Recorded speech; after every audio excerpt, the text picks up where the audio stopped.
Copyright free music কিভাবে পাবো বলো না গো। আগের একটা ভিডিওতে এরকমই একটা কমেন্ট দেখেছিলাম। হ্যালো এভরিওয়ান, কেমন আছো তোমরা সবাই? আমি মাম্পি। আজকে তোমাদেরকে আমি আবারও বলে দেবো যে কপিরাইট ফ্রি মিউজিক তোমরা কিভাবে ইউটিউব থেকে ডাউনলোড করতে পারবে। আজকের সকালটা ছিল ভীষণ সুন্দর। সকালবেলা ঘুম থেকে উঠে যখন ছাদে গেলাম, পুরো আকাশটা মেঘলা হয়েছিল আর দারুণ সুন্দর হাওয়া চলছিল। তারপর ঘরের সমস্ত কাজ টাজ মিটিয়ে নিয়ে পুজো টুজো দেওয়া হয়ে গিয়েছে।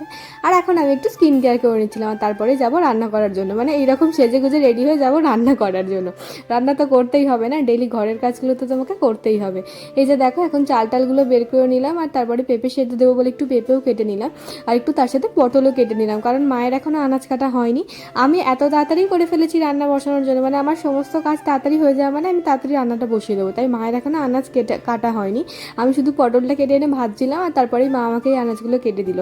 আর এখন রান্না করছিলাম হচ্ছে সজনে ডাঁটার তরকারি। আগের একটা ভিডিওতে আমাকে একজন কমেন্ট করেছিল যে দিদিভাই সজনে ডাঁটার তরকারি কীভাবে রান্না করা হয়। এটা তো সামান্য এই ডাঁটাটা ভেজে রেখে দিই আর তারপরে আলু পেঁয়াজ এই সমস্ত কিছু টমেটো ফমেটম দিয়ে লঙ্কা হলুদ দিয়ে কষিয়ে তারপর লাস্টে ডাঁটাটা দিয়ে কিছুক্ষণ ফুটিয়ে নামিয়ে নিই।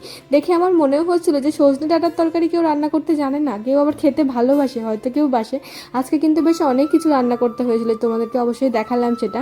আজকে রান্না হয়েছিল পটল ভাজা, ডাল, সজনে ডাঁটা আলু দিয়ে তরকারি, আর হয়েছিল পুঁই শাক হয়েছিল মাছের মাথা দিয়ে, আর ভোলা মাছের ঝাল। বেশ অনেকগুলো রান্না করতে হলো। রান্নাবান্না কমপ্লিট করে এসে ঘরের কাজগুলোও করে নিলাম। আর তারপরে দেখো শুরু হয়ে গেছে বৃষ্টি। আজকে ওয়েদারটা সকাল থেকে ভালো ছিল, বলছিলাম না, মাঝে মাঝে বৃষ্টি হচ্ছে মাঝে মাঝে রোদ হচ্ছে।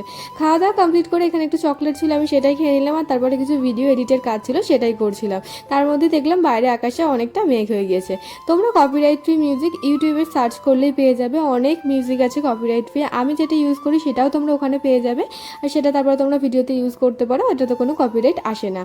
তারপরে দুপুরবেলা একটু ঘুমিয়ে পড়েছিলাম। সন্ধ্যাবেলা ঘুম থেকে উঠে এখন এসেছিলাম ভুট্টা পোড়ানোর জন্য। বাড়ির এখানে আজকে ভুট্টা বিক্রি করতে এসেছিলো, সেখান থেকে মা কয়েকটা ভুট্টা কিনেছিল আর খেতেও কিন্তু ভীষণ সুন্দর ছিল। আমার ভুট্টা খেতে কিন্তু ভীষণ ভালো লাগে। সন্ধ্যাবেলা এখন ভুট্টাটা পুড়িয়ে লেবু নুন দিয়ে সেটাই খাচ্ছিলাম আর তারপরে গেছিলাম সন্ধ্যে রান্না করার জন্য। আজকে সন্ধ্যাবেলা রান্না হচ্ছিল যে ঘুগনি আর রুটি, এদের দেখতেই পাচ্ছ। আজকে বেশ অনেকগুলো রুটি করতে হয়েছিল, সেই জন্য সন্ধ্যাবেলা খাওয়া দাওয়া করে এখন আমি বেরোচ্ছিলাম বাইরে। চলো আসি, টাটা বাই।